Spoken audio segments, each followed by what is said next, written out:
En novembre 1994, Robert Latimer, un fermier de la Saskatchewan, est condamné à l'emprisonnement à perpétuité pour le meurtre de sa fille Tracy, 12 ans, et lourdement handicapée. Un meurtre commis par compassion, a-t-il dit. Un meurtre néanmoins, a répondu la loi.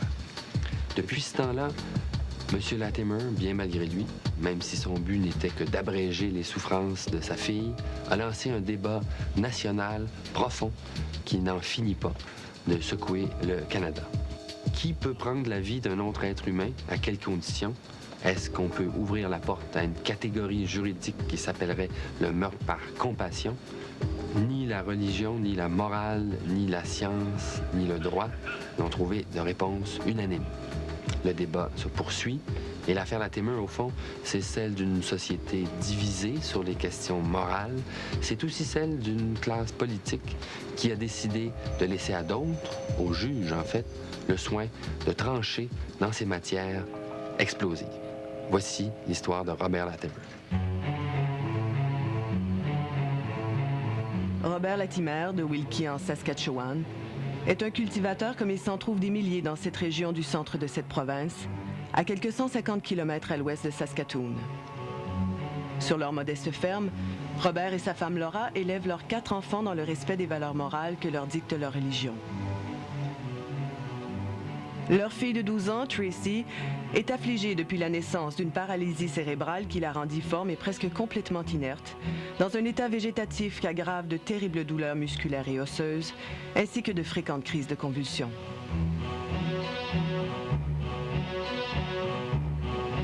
Dans le cas de Tracy, elle était âgée de 12 ans, pesait à peine, donc une adolescente, qui pesait à peine 18 kilos, qui avait un âge mental d'un enfant de 4 mois, qui avait énormément de spasmes presque constants, qui avait entraîné des déformations importantes au niveau de sa colonne, puis au niveau aussi de ses membres.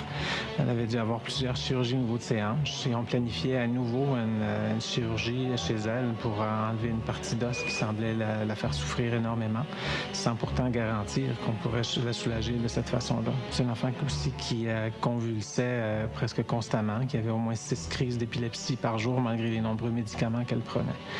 Donc c'est un enfant pour qui on ne pouvait pas non plus espérer une amélioration de sa condition. On pouvait juste essayer de la soulager dans ses souffrances puis dans son état qui était quand même assez avancé. Alors, ce qui est arrivé, c'est que ça faisait déjà plusieurs opérations que Tracy Latimer avait, parce qu'à cause de la paralysie cérébrale, elle se retrouvait, son corps était comme tout contorsionné. Au niveau des hanches aussi, ça posait d'énormes problèmes et c'était extrêmement douloureux. Son os du fémur, les ligaments entre la hanche et le fémur tiraient énormément sur les muscles. En tout cas, elle était en douleur constante. Et là, Robert Latimer venait d'apprendre la veille que Tracy allait devoir subir une autre opération pour qu'on lui enlève le fémur. Et à ce moment-là, lui a décidé, et c'est ce que j'en comprends, qu'il allait mettre fin au jour de sa fille. Le dimanche 24 octobre, comme il a l'habitude de le faire quand sa femme et ses 3 autres enfants vont à l'église, Robert Latimer garde Tracy à la maison. Il a emmené sa fille Tracy, il l'a mis dans un camion, une fourgonnette. Il l'a attaché dans la fourgonnette. Il a pris un tuyau qu'il a mis à l'arrière du tuyau d'échappement. Là, il a démarré le véhicule et il a empoisonné par gaz carbonique la jeune Tracy. Dans ses aveux, Robert Latimer dit qu'il la regardait et que si jamais elle s'était mise à pleurer, il serait intervenu, il l'aurait sortie de là. Comme elle n'a pas pleuré, il dit j'ai laissé les choses se produire. Donc, elle a été empoisonnée.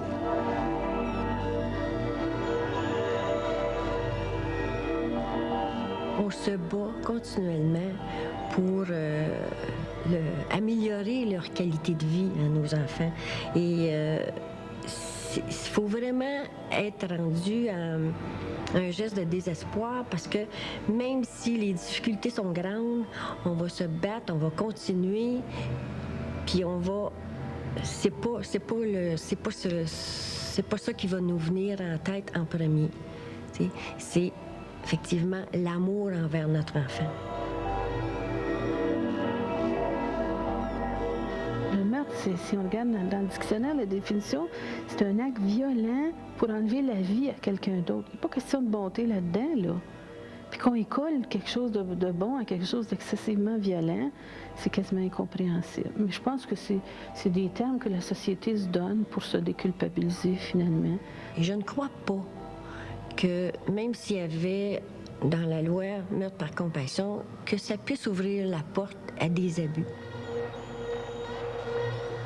Parler de compassion à ce moment-là, c'est parler dans un sens tout à fait spécial de compassion. Mais enfin, disons que moi, je dirais plutôt que c'est par, au lieu de dire par compassion, que c'est par pitié qu'il l'a fait. Et là, le vrai motif apparaît davantage. Robert Latimer, quand les policiers sont venus l'interroger, a d'abord nié qu'il l'avait tuée, c'est-à-dire qu'il avait simplement expliqué qu'il l'avait trouvée inconsciente dans son lit. Alors, à ce moment-là, donc, il mentait aux policiers. J'imagine qu'il espérait qu'on l'enterre et que personne ne fasse d'autopsie, qu'on ne découvre pas qu'il l'avait empoisonné au monoxyde de carbone. Mais 2 ou 3 jours plus tard, l'autopsie a révélé qu'il y avait eu un empoisonnement au monoxyde de carbone. Et là, les policiers sont revenus le voir. Et à ce moment-là, Robert Latimer est passé aux aveux. C'est là qu'il est allé au bureau de la GRC. Il a expliqué en détail, dans une déposition, ce qu'il avait fait de A à Z. Okay, now which end would have gone by the exhaust pipe of the truck?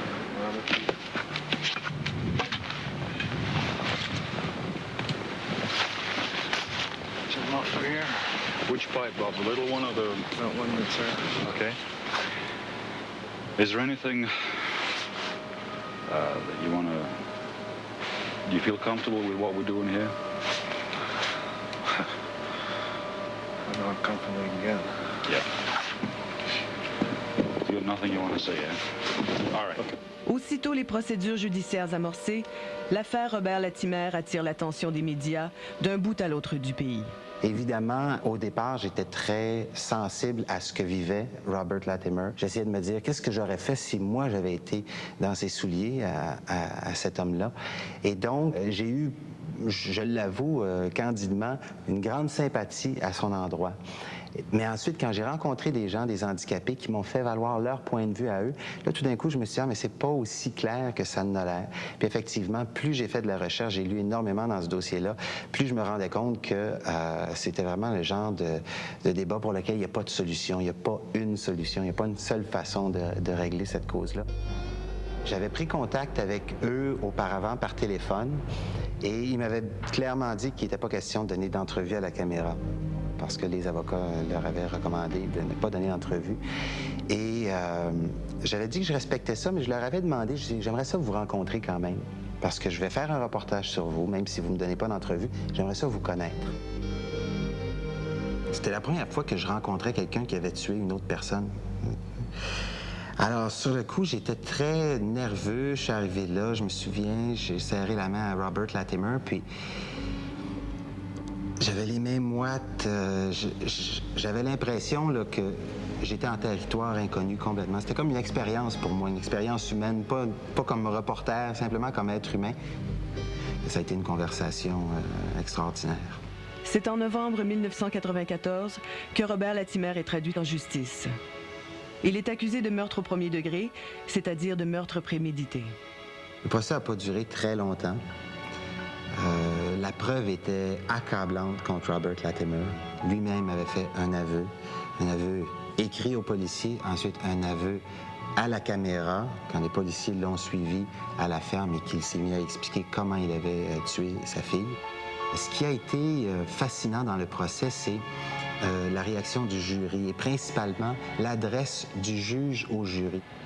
It is important, therefore, that you follow the law as I state it to be, and not decide the case on the basis of what you believe the law is or what you believe it ought to be. Second, you must act with complete objectivity. You cannot let your passions or your feelings stand in the way of your reason. Le jury est revenu après plusieurs heures de délibération avec un verdict de culpabilité. Culpabilité, donc, Robert Latimer trouvé coupable de meurtre au 2e degré, c'est-à-dire de meurtre intentionnel, non prémédité. I am left no option but to order that you be sentenced to imprisonment for life without eligibility for parole until you have served 10 years of the sentence.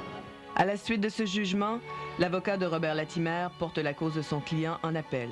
We will definitely be challenging the conviction if we're allowed to, as well as the sentence. Le juge de la Cour d'appel a confirmé le jugement de première instance et donc a confirmé que Robert Latimer était coupable de meurtre non prémédité au deuxième degré, confirme la peine de 10 ans de prison. Ce qui était surprenant dans ce jugement-là, c'est un jugement de 3 juges en cour d'appel. Les 3 juges étaient d'accord pour dire oui, Robert Latimer a bel et bien commis cet acte-là, un meurtre donc non prémédité mais intentionnel. Par contre, un des 3 juges était dissident en ce qui concerne la peine. Et lui trouvait que la peine était trop sévère et que dans ce cas-là, même s'il y avait une peine minimum de 10 ans, associé à un meurtre intentionnel, non prémédité, lui disait « Moi, je recommanderais une peine de prison d'1 an. » Dans chaque province, le tribunal de dernière instance, c'est la Cour d'appel. Après, la prochaine étape, c'est la Cour suprême du Canada à Ottawa. Mais les 9 juges du plus haut tribunal au pays sélectionnent eux-mêmes les causes qu'ils estiment d'intérêt national. Sauf dans un cas, quand, dans une cour d'appel, dans une affaire criminelle, les juges se sont divisés. C'était le cas dans l'affaire Latimer. C'est vraiment une affaire qui est pleine de rebondissements. Puis un des plus forts rebondissements qu'il y a eu, c'est en octobre 1995. Le ministre de la Justice de la Saskatchewan convoque les médias, convoque évidemment aussi le procureur de la Couronne et le procureur de la Défense, explique qu'il vient d'être mis au courant par la GRC d'irrégularités lors de la sélection du jury et qu'il allait recommander qu'on fasse un nouveau procès à Robert Latimer. Alors, ça a été la commotion dans la société. On en a parlé pendant plusieurs jours. Ce qui est arrivé, c'est que la GRC, dans le processus de sélection du jury, a posé des questions aux jurés potentiels, c'est-à-dire, on a toujours une liste de centaines de personnes qui vont être appelées à aller se présenter à la cour, et là, on va choisir 12 jurés. Et dans ce cas-ci, la GRC avait demandé aux personnes qui allaient peut-être être sélectionnées comme jurés quelles étaient leurs positions face à l'euthanasie. Alors, a posé, en fait, une espèce de présélection. Et ça, c'est quelque chose qui est complètement interdit dans notre système pénal. Cette façon de présélectionner les jurés sur la base de leurs convictions morales, sans que la défense le sache, est évidemment interdite, illégale, tellement illégale que le procureur de la Couronne, qui a participé à ce processus, sera éventuellement accusé d'entrave à la justice. C'est en tout cas un motif suffisant pour que la Cour suprême annule le verdict et ordonne la tenue d'un nouveau procès pour Robert Latimer. La deuxième étape du calvaire juridique de Robert Latimer s'amorce à la fin d'octobre 1997 dans le même tribunal de Battleford où il a été reconnu coupable une première fois, 3 ans plus tôt. On s'est retrouvés quelques mois plus tard avec un deuxième procès, et donc là, la saga qui recommence à nouveau, mais cette fois-là, encore de façon encore peut-être plus intense au niveau médiatique, parce que là, on commençait, en fait, tout le pays connaissait l'affaire Robert Latimer, et là, les groupes de pression se sont fait encore beaucoup plus entendre lors de la deuxième audition que lors de la première audition. If I went out and had a horse that was ill and didn't do anything about it, the Humane Society would be on my case so darn bad that something would have to be done, and the animal would have to be destroyed. You don't let your animal suffer. And all of a sudden we can let our people suffer like that? You know, there's something not quite right. We're not talking about farm animals here that you make a decision to kill them because they weren't perfect. We're talking about a child's life. Les témoignages entendus par le juge Ted Noble et les 12 jurés sont à peu de choses près les mêmes que ceux déposés lors du premier procès. Les groupes de défense des handicapés profitent de ce second procès pour faire valoir leurs arguments en haranguant les reporters et la foule massée aux portes du tribunal. Les avocats du droit à la mort sont tout aussi présents au procès et leur point de vue est largement diffusé. Mais les Latimer se sentent totalement étrangers aux débats qui agitent le pays tout entier, bien qu'ils aient reçu beaucoup d'aide financière des groupes appuyant leur cause pour aider à assumer les frais d'avocat. C'était un fermier qui était un des voisins de Robert Latimer et qui, lui, avait décidé de mettre sur pied un fonds pour défrayer les frais judiciaires. Et en quelques mois, sinon une année et demie, il avait réussi à ramasser 60 000 $. Well, even before the verdict came out as guilty, when he has been charged, people were already starting to line up and say, well, we've got to help the man or the family. D'ailleurs, Robert Latimer, quand on avait été le voir, nous avait dit à quel point il était abasourdi de la notoriété qu'il était rendu, qu'il avait au sein de la population canadienne. Il avait reçu un chèque d'un résident de la Nouvelle-Écosse. Tout ce que le résident avait marqué, c'était Robert Latimer, Saskatchewan, sur l'enveloppe. Et l'enveloppe s'était rendue jusqu'à dans son casier postal à Wilkie, en Saskatchewan. À tel point, Robert Latimer était rendu un personnage public aux yeux des Canadiens. La phase cruciale du procès s'articule justement autour de la douleur, de ce qu'est capable de supporter un être humain, des moyens de la contrôler et des perspectives de vie relativement supportables pour un enfant atteint comme Tracy. La couronne et la défense ne convoquent pas moins d'une vingtaine de spécialistes du monde médical pour appuyer leurs thèses respectives. Au niveau du soulagement de la douleur, actuellement en médecine, on n'est pas rendu assez loin. Et plein d'études récentes qui démontrent que le soulagement de la douleur chez les enfants n'arrive pas au centième de ce qu'on apporte comme soulagement de la douleur chez les adultes, en pensant que les enfants en ont moins besoin ou sont moins souffrants, ce qui est totalement faux. Les parents, eux, le sentent très bien, comment leur enfant souffre, et c'est probablement une des grosses raisons qui a entraîné une espèce de désespoir chez la famille Latimer, chez M. Latimer lui-même. L'avocat de la couronne plaide que la douleur est une condition normale de la vie, pas une raison de mourir. Pour sa part, l'avocat de Latimer insiste, lui, sur le fait que son client n'avait plus d'autre choix, face à l'incapacité de la médecine, que d'alléger les souffrances de sa fille. Il conclut son plaidoyer en demandant au jury d'acquitter Robert Latimer pour des raisons humanitaires. Encore une fois, c'était un procès avec jury. Le même genre de directive a été donnée au jury. Il fallait écouter la raison et non la passion. Après quelques heures de délibération, le jury est revenu et a rendu son verdict.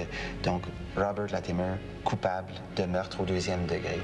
Et là, dans la salle d'audience, Laura Latimer, la femme de Robert Latimer, s'est écriée « Non !»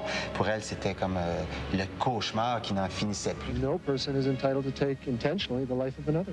Whatever hell they put him through will not begin to match the hell that our little girl went through. There's no question we will appeal. C'était très, très dur, très, très émouvant dans le palais de justice, selon les comptes rendus que les journalistes en ont fait.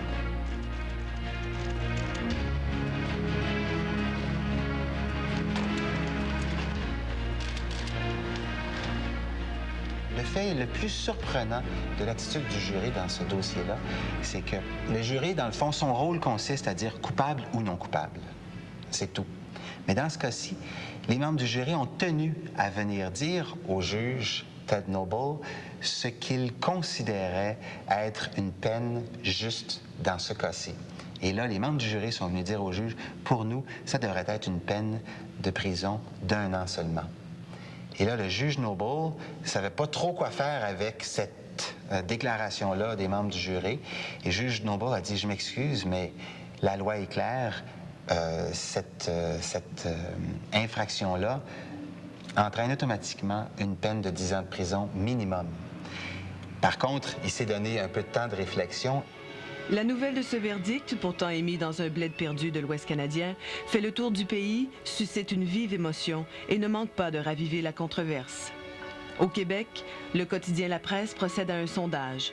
73% des répondants pensent qu'une peine de prison à vie sans possibilité de libération conditionnelle avant 10 ans serait beaucoup ou un peu trop sévère. Une majorité de Canadiens pensent la même chose. 1 mois plus tard, le juge Noble revient sur le banc et là, c'est un coup de théâtre du jamais vu dans l'histoire judiciaire canadienne. Le juge dit, compte tenu des circonstances particulières de cette affaire-là, je condamne Robert Latimer à une peine de 2 ans moins 1 jour de prison. La 2e année, d'ailleurs, qui devra être purgé à la ferme. Judge Noble was a judge of courage. Jamais ça s'était fait de condamner quelqu'un pour un meurtre intentionnel non prémédité à moins de 10 ans de prison.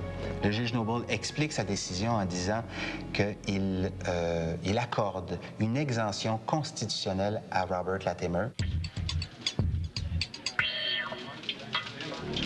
Le juge Noble a conclu que le code criminel ne viole pas la charte ici. Il n'est pas inconstitutionnel, il n'est pas cruel d'infliger l'emprisonnement à vie dans le cas d'un meurtre. Par contre, il a eu recours à la théorie de l'exemption constitutionnelle. C'est une théorie qui veut que même quand la loi ne viole pas les droits fondamentaux, il se peut que son application à une personne dans des circonstances particulières viole ses droits fondamentaux. Donc, on l'exclut de l'application de la loi, pour lui uniquement.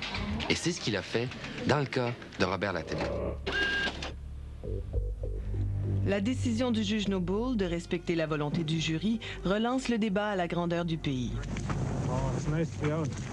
Le jugement qui a été en première instance, qui a été retenu contre M. Latimer, le déclarait coupable, mais donnait une peine amoindrie compte tenu des circonstances. Alors, vous vous mettez, si on veut être honnête, c'est encore une fois une certaine hypocrisie de notre société, je trouve. Vous vous mettez à la place d'une personne lourdement handicapée, jeune, âgée, en tout cas fortement limitée, qui est tuée. C'est comme si on lui dit, tu sais, oui, on t'a tué, mais tu sais, ta vie valait pas autant qu'un autre, parce que pour une autre personne, on aurait donné peut-être une dizaine de personnes jeunes, dynamiques, en santé, mais ta vie à toi, là, ça vaut vraiment, on peut comprendre les circonstances atténuantes, puis ta vie, elle vaut juste 2 ans là, de punition. Ça a une répercussion, là, un continuum. Dans la vie de tous les jours, on dit, moi, non, ça arrête là, Mme Rumack. Non, ça n'arrête pas là.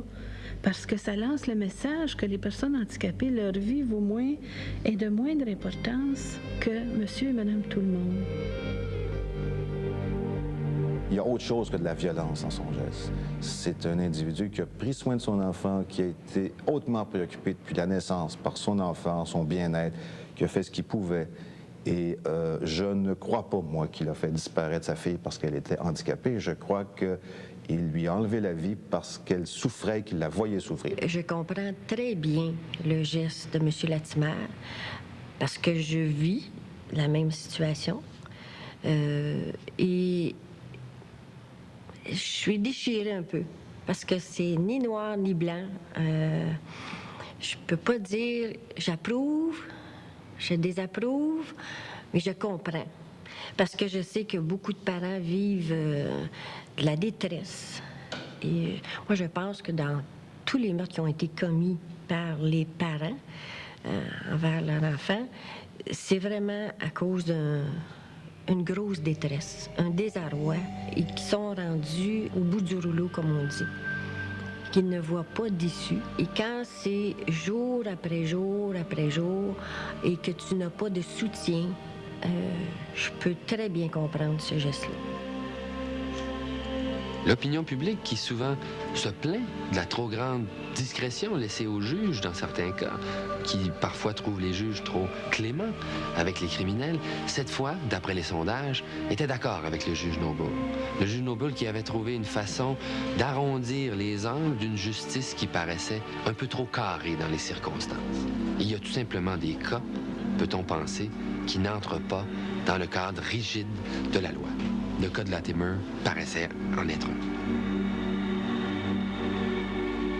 Les familles d'enfants handicapés, puis je devrais dire presque des familles handicapées d'enfants handicapés, parce que ces familles-là vivent énormément de détresse à plusieurs moments, sont très dépourvues au niveau des ressources. Les gens ordinaires pensent qu'on a tout ce qu'il faut, qu'on a tous les services voulus, quand dans la réalité, c'est vraiment le contraire. Il faut se battre pour le moindre petit service.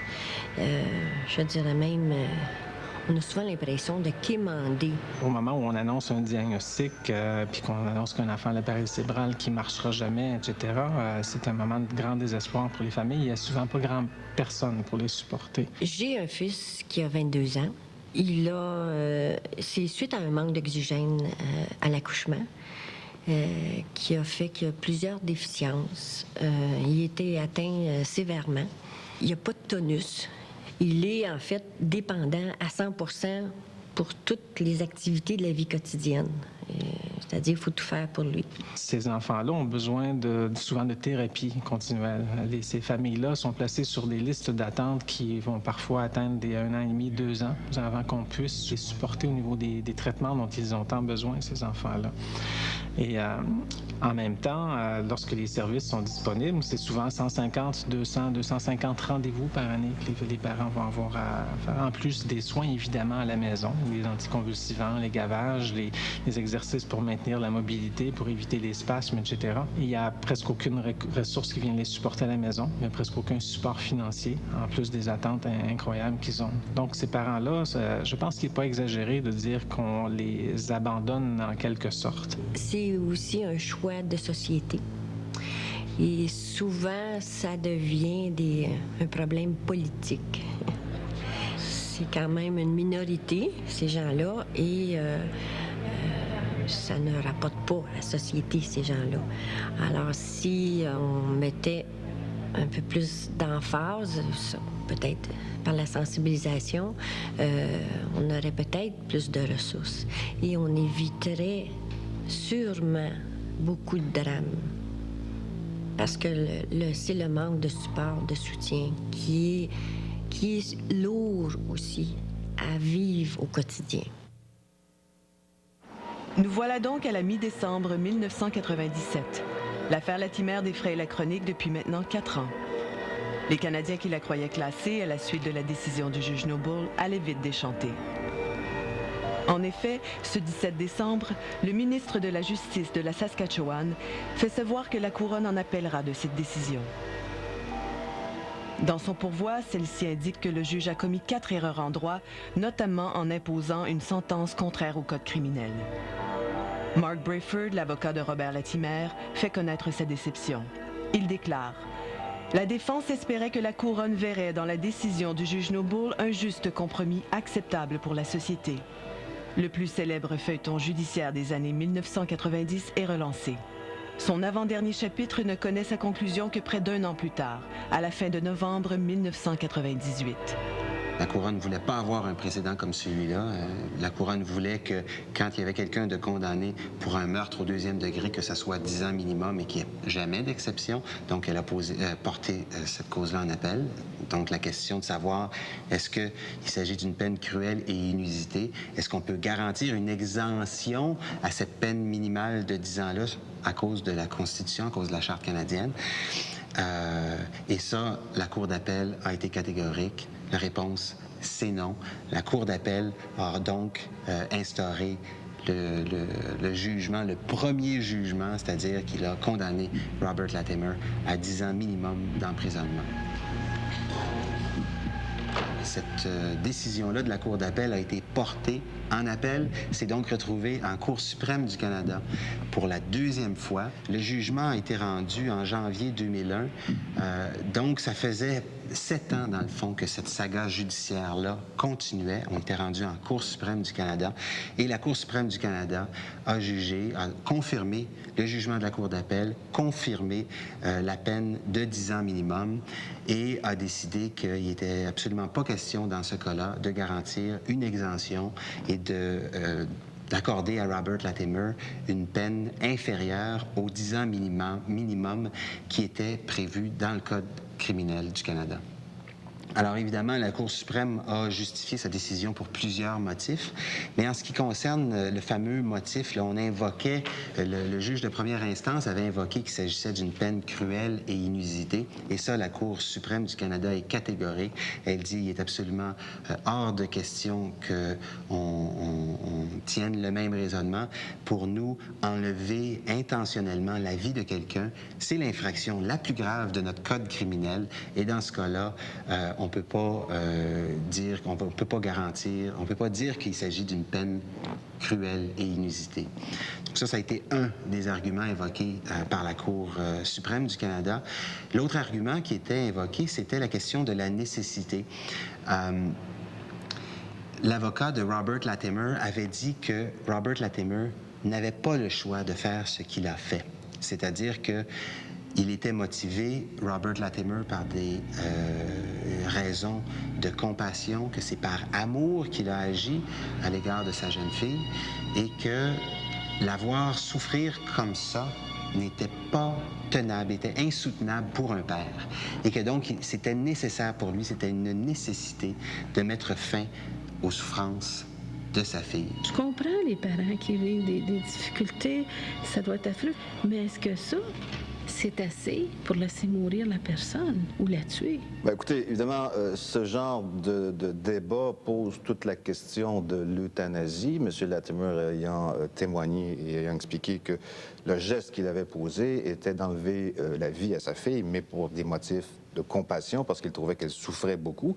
Et ça, c'est extrêmement important, cette notion de souffrance. Il faudra y revenir souvent, je pense, parce que on a souvent dit qu'on avait enlevé la vie à une personne handicapée, ce qui est vrai. Et là, les milieux qui représentent les personnes handicapées ont dit qu'il ne faut pas éliminer les personnes handicapées et tout. Ce qu'on ne veut pas entendre, c'est qu'on se dit, si les parents se disent fatigués, si les parents disent que ça ne vaut pas la peine, alors ça ne vaut pas la peine qu'elles vivent. Et c'est là-dessus que moi, là, je réagis fortement, parce que je me dis, vous savez, il faut pas se tromper entre nos sentiments et les perceptions de la personne qui est lourdement handicapée. Au-delà de la personne handicapée, il y avait beaucoup, pour M. Latimer, beaucoup d'égards face à la souffrance de son enfant. Et ça, c'est extrêmement important. Il ne l'a pas fait disparaître, à mon avis, parce qu'elle était handicapée, mais beaucoup parce qu'elle souffrait. Et je pense que lui, entre autres, avait beaucoup de difficultés à tolérer cette souffrance chez son enfant. Et c'est là qu'on fait souvent fausse route. Mais peut-être aussi qu'on est, à travers ce noble sentiment de dire « Mon Dieu, je trouve que souffre tellement », peut-être que c'est une façon de se décharger aussi. Parce que si on disait « Mon Dieu, tout est compliqué pour elle, comment pourrais-je l'aider ?» ça serait un peu fatigant pour la société. C'était pas une maladie terminale, au sens où on l'entend. Il ne s'agissait pas d'un cancer où elle se détériorait, mais c'est une maladie, en fait, une atteinte ou un état dans lequel il y a une certaine permanence de toutes sortes de complications, là, puis sans qu'on puisse vraiment les soulager. Comment les juges ont perçu sa condition? Honnêtement, je ne pourrais pas vous le dire. Je n'étais pas là au moment où ça a été présenté. Ils n'ont certainement pas perçu l'importance de des répercussions de la lésion neurologique, en tout cas sur son confort, sur son bien-être, sur sa santé, et à la fois l'urgence de la situation sur le plan de la douleur qu'elle présentait. Et aucun médicament qu'on lui donnait ne parvenait à la soulager. Donc, les parents avaient souvent à la tenir dans leurs bras toute la nuit pour la soulager un peu. Donc, je ne pense pas que les juges aient pu vraiment comprendre l'importance de cette situation-là, puis tout l'impact sur non seulement la petite fille, mais sur la famille, puis sur les parents. En principe, un jury n'est jamais censé tenir compte de la sympathie ou de l'antipathie qu'il éprouve pour l'accusé. Le juge, d'ailleurs, les mettra en garde. Ils doivent fonder leur verdict uniquement sur la preuve qu'ils ont entendue et dans le cadre juridique qui leur est imposé. Mais dans la vraie vie, on sait bien que les avocats de la défense, s'ils pensent avoir un client sympathique ou une cause qui peut émouvoir le jury, joueront cette carte à fond. C'était le cas de l'avocat de Robert Latimer. Un avocat n'a donc évidemment pas le droit de réclamer un verdict purement basé sur la sympathie.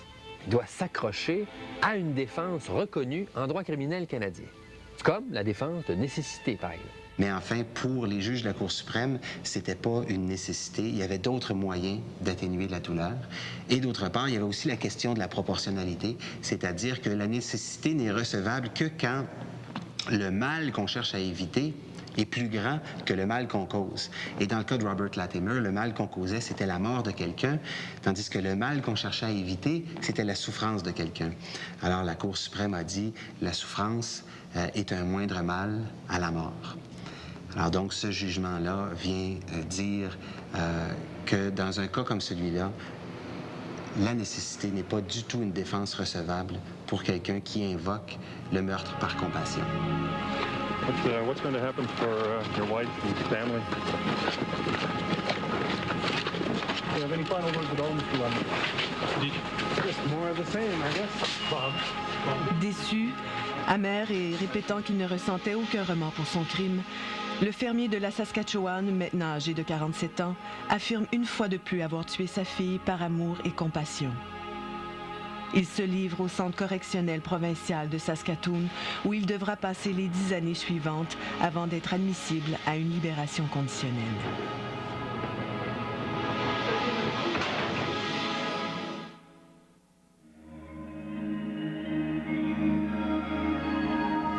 Ça a suscité des passions, cette cause Latimer, comme vraiment on en voit peu dans l'actualité canadienne. Ici, au Québec, très rarement on parle de ce qui se passe en Saskatchewan. Pourtant, l'affaire Latimer, je dirais qu'à peu près tout le monde la connaît. Et je pense que c'est parce que c'est un sujet qui est universel. Tout le monde peut se demander qu'est-ce que j'aurais fait si j'avais été dans la place de Robert Latimer? Qu'est-ce que moi j'aurais fait si j'avais eu une enfant handicapée qui souffrait comme ça? La décision de la Cour suprême a provoqué un malaise palpable au sein de la population canadienne. Les réactions face au jugement vont du soulagement à la déception. Un meurtre demeure un meurtre. Et si on pousse à la limite quand on travaille avec des humains, tous ceux qui ont commis des meurtres avaient des circonstances atténuantes, soit qu'ils avaient eu des enfances absolument massacrantes, des enfances où ils avaient été rejetés, battus. On regardera le passé de ces êtres-là, crapuleux entre guillemets, ils ont toujours des circonstances atténuantes. Sauf que celles de M. Latimer paraissent, je dis bien paraissent, plus nobles, mais elles ne le sont pas. Alors c'est un jugement qui, à mes yeux, en tout cas, rend notre société un peu plus noble, en ce sens que c'est un jugement sans préjugés face à la personne qui a été tuée. J'aurais plus effectivement donné une sentence à faire dans la communauté et peut-être plus particulièrement dans la communauté des personnes handicapées. Moi, je l'interprète plus comme un geste de désarroi. Et si on regarde aussi sa communauté, les gens des alentours le soutenaient là-dedans. You know, a guy goes and shoots somebody, okay, I mean, that's a crime, eh? But I mean, when you take and do something out of mercy or whatever, you know, it should be flexible there. C'est quand même un bon père de famille. Il y a d'autres enfants, c'est un bon père de famille. C'est juste que la difficulté de vivre ça quotidiennement était trop lourde pour lui. Alors, je trouve que la sentence est trop sévère. On peut le blâmer, on peut dire ben c'est un crime, etc., etc. Mais il était seul pour juger de la chose et il n'a pas été capable de retrouver quelqu'un pour être aidé et pour se faire conseiller sur ce sujet-là. Alors, c'est très important. Ben, c'est un fermier de la Saskatchewan. Il était tout seul. 10 ans, ça me paraît beaucoup. Beaucoup, beaucoup. C'est une sentence qui m'apparaît totalement inhumaine et déconnectée de la réalité des gens qui vivent dans une situation aussi difficile que ça. Dans le fond, qu'est-ce qui fait notre nuance au niveau de la justice, c'est souvent c'est l'intention derrière le geste. On ne juge pas de la même façon quelqu'un qui commet un meurtre passionnel, par exemple, quelqu'un qui est psychotique ou qui est en dépression et qui va tuer quelqu'un qui défend son pays ou quelqu'un qui va attaquer un dépanneur ou un commis dans un dépanneur en le tuant pour s'emparer de la caisse. C'est l'intention derrière le geste et c'est tout le contexte en général qu'on évalue. Dans le cas de la famille Latimer, et de M. Latimer plus particulièrement, il a posé son geste qu'on peut questionner. Je ne suis pas là à approuver ce geste-là, mais il le fait en pensant que c'était vraiment la meilleure solution pour son enfant. Et dans le contexte du jugement, le juge, au départ, dit au jury « Soyez sans compassion ». Alors, si on n'est pas capable d'amener des valeurs humaines dans un jugement et en justice pour pouvoir justement appliquer comme jury ou comme juge finalement ce qu'on a comme qualité humaine, je pense qu'à ce moment-là, on dévie totalement de la vraie justice. Et à mon sens, c'est complètement ridicule d'avoir condamné ce père-là. Dans le cas de Tracy Latimer, c'était vraiment le père qui prenait la décision pour sa fille. Et ça, évidemment, au niveau éthique, je dirais, ça complique davantage le cas de Robert Latimer, de convaincre les juges, de convaincre aussi la population qu'il a fait la bonne chose parce que personne ne sait vraiment ce que Tracy Latimer voulait. Ça, c'est un des éléments de la problématique au niveau éthique. L'autre problématique qui était très importante, c'était Robert Latimer lui-même souffrait de voir sa fille souffrir. Et donc, dans ce sens-là, pour lui, est-ce qu'il ne se trouvait pas aussi, d'une certaine façon, en conflit d'intérêts? Parce qu'en mettant fin aux souffrances de sa fille, il mettait fin à ses souffrances à lui aussi. Et donc, dans ce sens-là, sa décision n'était pas objective. Et la question que ça pose, c'est qui devrait la prendre, cette décision-là? C'est vraiment pas évident que ça soit aux parents. Il y a des gens qui pensent que oui. Il y a d'autres qui vont dire que ça devrait être quelqu'un de plus neutre, de plus objectif.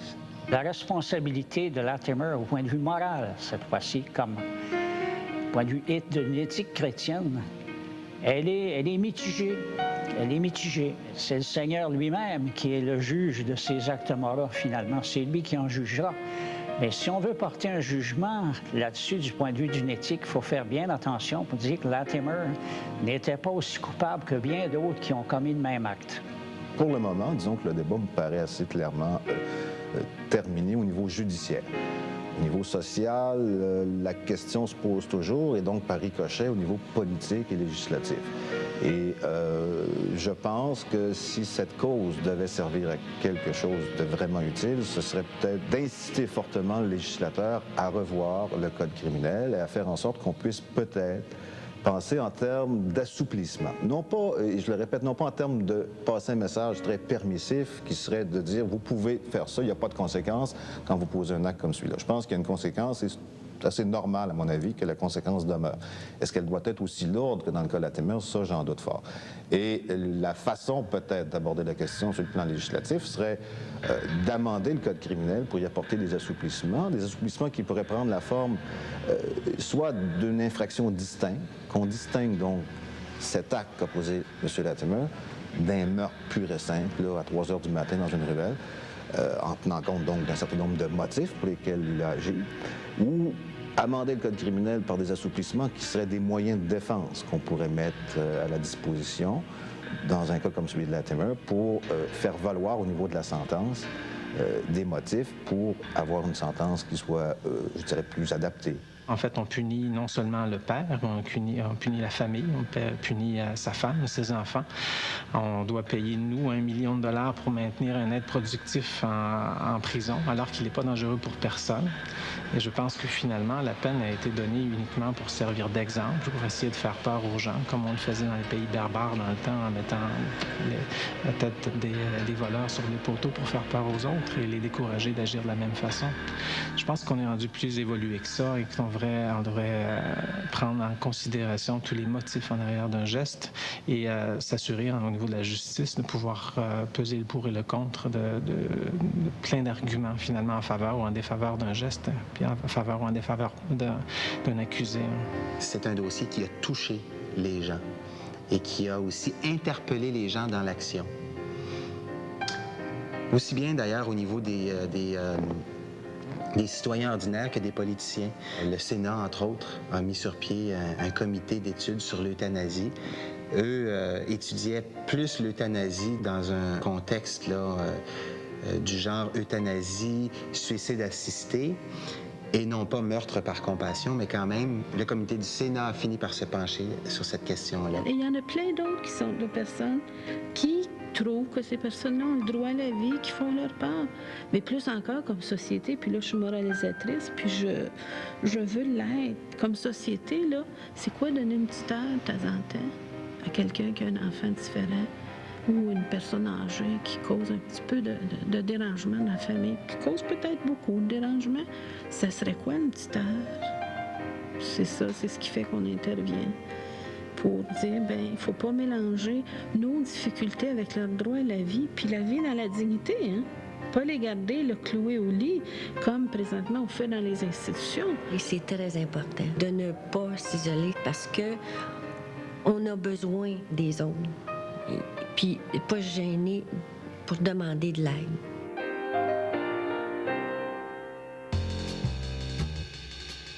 La Cour suprême du Canada a réussi à résister finalement au fort courant de sympathie qu'il y avait dans l'opinion publique pour Robert Latimer. La Cour, à l'unanimité, a conclu qu'un meurtre reste un meurtre. Qu'un père, aussi bon soit-il, ne peut pas prendre la vie de sa fille, aussi misérable soit-elle. que finalement, il n'appartient pas au juge de définir ce qu'est un meurtre, ou même s'il existe une telle notion que le meurtre par compassion. Par contre, la Cour suprême ne s'est pas contentée de cette constatation. La Cour suprême a décidé d'envoyer un message, de rappeler l'existence de ce qu'on appelle la prérogative royale. Qu'au temps du roi, le souverain pouvait libérer un prisonnier qui, même s'il avait été condamné justement, ne pouvait plus trouver de recours devant les tribunaux. Mais cette prérogative, elle existe toujours et le gouvernement peut l'exercer pour Robert Latimer. Le droit reste le droit et la Cour suprême a dit qu'il n'y aurait pas d'exception juridique pour Robert Latimer.